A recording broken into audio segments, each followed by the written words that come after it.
चाचणी. आता आपल्याला तांबडा रस्सा बघायचा आहे. तर त्यासाठी लागणारं साहित्य: मटण, ओलं खोबरं, भाजलेले तीळ, भाजलेला कांदा, आलं लसूण, सुकं खोबरं भाजलेलं, कोथिंबीर, चिरलेला टोमॅटो, मीठ, हळद, गरम मसाला, कोल्हापुरी मसाला, चटणी.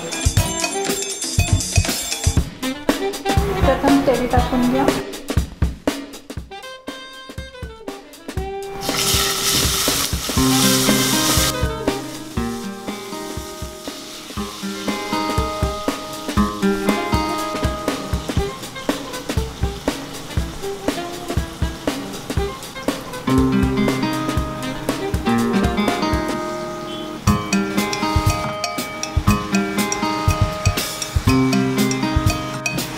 चवीपुरतं मीठ,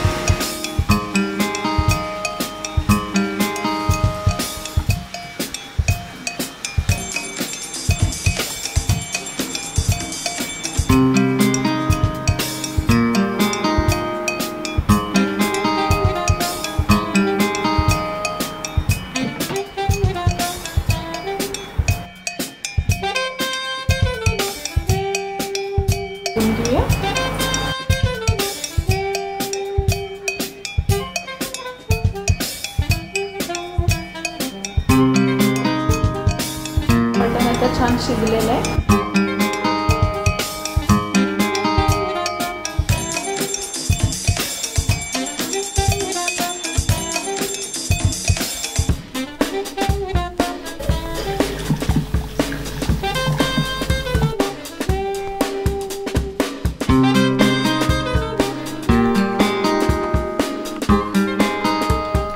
सुकं खोबरं भाजलेलं, भाजलेले तीळ,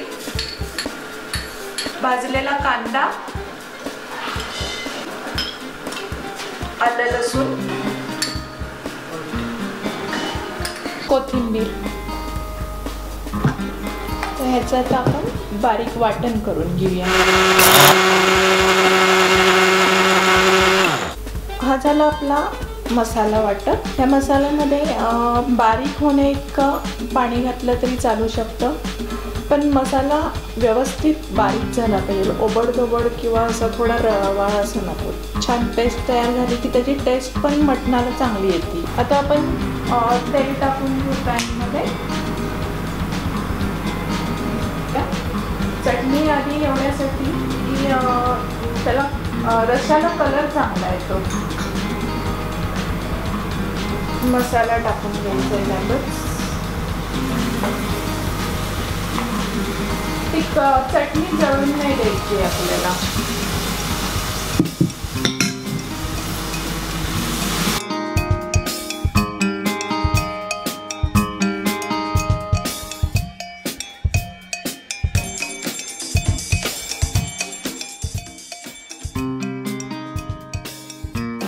मीठ आपल्याला थोडा वेळ टाकावं लागेल.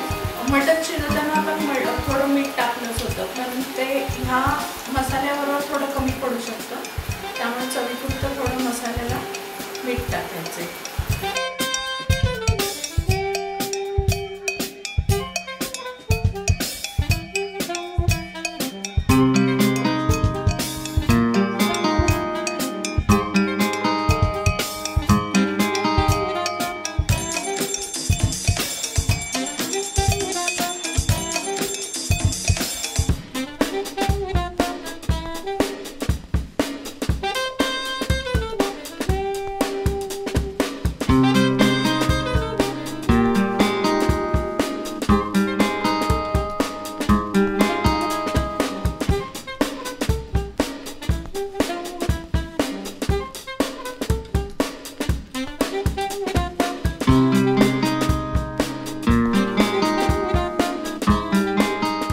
तांबडा रस्सा आपला तयार झालेला आहे.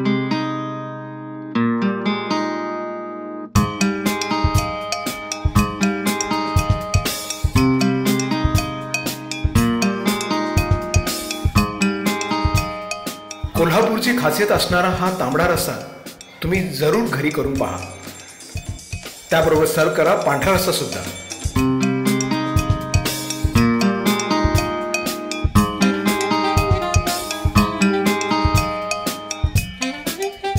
आणि पाहत राहा अस्सल होममेड रेसिपीज. शेअर करा, लाईक करा आणि सबस्क्राईब करा.